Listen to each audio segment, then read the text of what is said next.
नमस्कार बच्चों, मैं लाले मीना आज आपके लिए आपकी पाठ्य पुस्तक बाल राम कथा में संकलित चौथा पाठ राम का वनगमन के प्रश्नोत्तर एवं कठिन शब्दार्थ लेकर आई हूँ।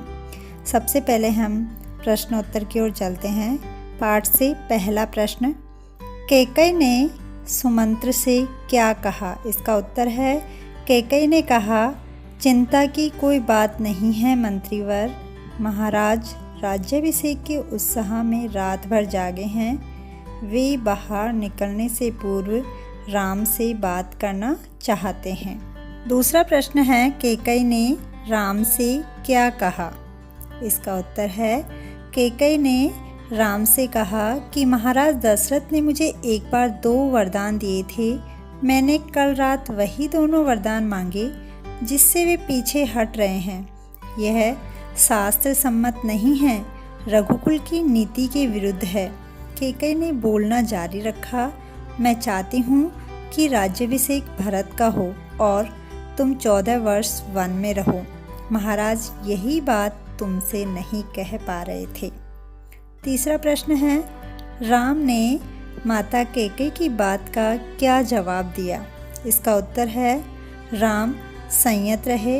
उन्होंने दृढ़ता से कहा, पिता का वचन अवश्य पूरा होगा। भरत को राजगद्दी दी जाए, मैं आज ही वन चला जाऊंगा। चौथा प्रश्न है, कौशल्या ने राम को वन जाने के लिए रोका तो राम ने क्या जवाब दिया? इसका उत्तर है, राम ने उन्हें नम्रता से उत्तर दिया, यह राजाज्ञा नहीं, पिता की आज्ञा है। उनकी आज्ञा का उल्लंघन मेरी शक्ति से परे है। आप मुझे आशीर्वाद दें।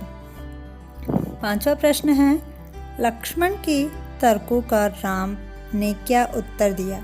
इसका उत्तर है, अधर्म का सिंहासन मुझे नहीं चाहिए, मैं वन जाऊंगा। मेरे लिए तो जैसा राज सिंहासन वैसा ही वन। अगला प्रश्न है, कौशल्या ने राम को विदा करते समय क्या कहा? इसका उत्तर है, कौशल्या ने राम को विदा करते हुए कहा, जाओ पुत्र, दशों दिशाएं तुम्हारे लिए मंगलकारी हों, मैं तुम्हारे लौटने तक जीवित रहूंगी। अगला प्रश्न है, सीता ने राम का साथ देने के लिए क्या कहा? इसका उत्तर है, सीता ने राम से कहा, मेरे पिता का आदेश है कि मैं छाया की तरह हमेशा आपके साथ रहूं। अगला प्रश्न है, राम ने सीता को वन के बारे में क्या क्या कठिनाइयाँ बताई? इसका उत्तर है, राम ने कहा, सीते, वन का जीवन बहुत कठिन है, न रहने का ठीक स्थान न भोजन का ठिकाना, कठिनाइयाँ कदम कदम पर। तुम महलों में पली हो, ऐसा जीवन कैसे जी सकोगी?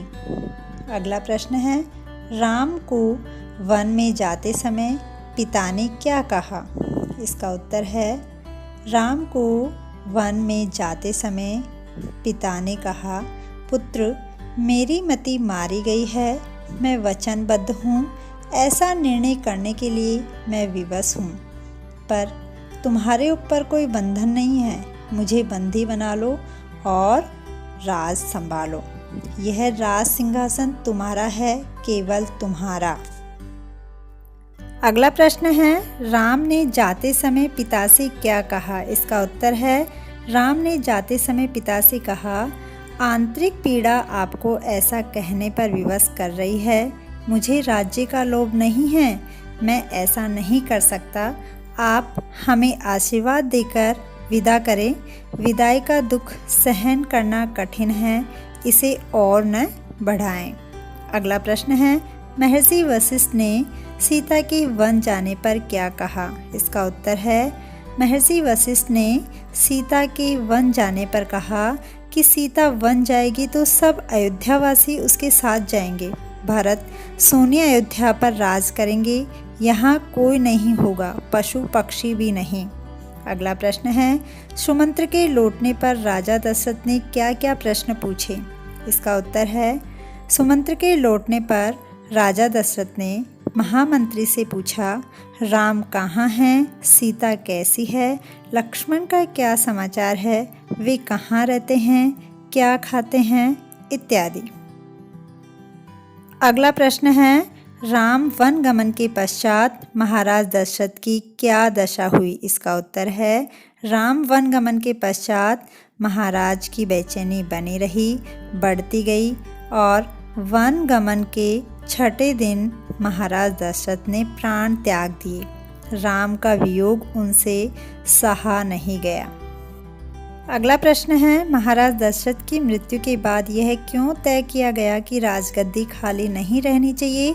राजगद्दी खाली रहने के क्या परिणाम हो सकते थे। इसका उत्तर है, राजगद्दी खाली रहने से प्रजा अपनी मनमानी करने लगती है, कई लोगों की नज़रें राजगद्दी पर जम जाती है, राज्य में युद्ध के अवसर बढ़ जाते हैं, पड़ोसी राज्यों के राजा भी गद्दी हथियाने की सोचते हैं।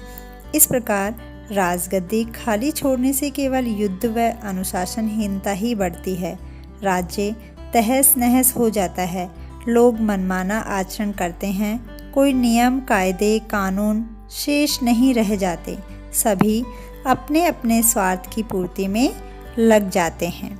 अब पाठ से संबंधित कुछ कठिन शब्दार्थ इस प्रकार है।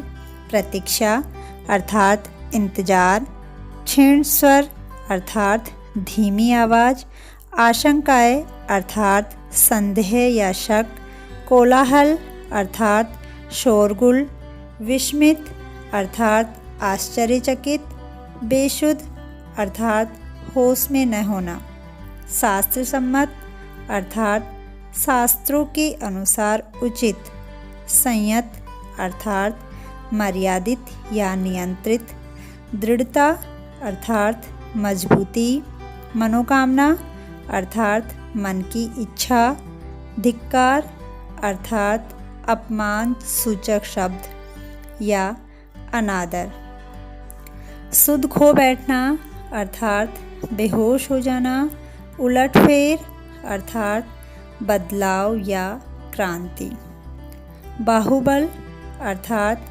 पराक्रम या भुजाओं का बल, उल्लेख अर्थात वर्णन, प्रस्ताव अर्थात बात, स्वीकृति अर्थात आज्ञा, बेबस अर्थात लाचार, क्षुब्ध अर्थात परेशान, हवाला अर्थात उदाहरण या प्रमाण, तर्क अर्थात सुविचारित बात, मति अर्थात बुद्धि, झकझोर अर्थात इस तरह से हिलाना कि घबरा जाए, विवश अर्थात मजबूर, वल्कल अर्थात पेड़ की छाल से बना वस्त्र जिसे तपस्वी पहनते हैं, विचलित अर्थात अस्थिर, भावुक अर्थात दुखी, बेचैनी अर्थात